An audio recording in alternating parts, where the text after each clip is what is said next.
Idol, anong pinagkaiba ng mga kabataan noon sa kabataan ngayon?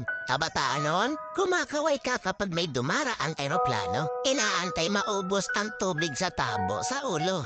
Ginagawang swimming pool ang tanggana ni nanay. Ginagawang braces ang foil ng choknat. Naliligo ka sa alilod ng bubong kapag umuulan. At kapag gabi naman, akala mo sinusundan ka ng buwan. Nagko-concert sa harap ng electric pan. Kabataan ngayon, ang problema ay pera at cellphone. Ang problema lang namin noon kung paano makataka sa bahay para di matulog ng tanghali. Umatay man kami sa palo, aminin natin mas maraming nire-respeto na magulang sa panahon noon kaysa ngayon. Mga kabataan ngayon, isang chat lang, may jowa na. Kami noon sa claims lang umaasa. Broken-hearted, papad friends ang resulta.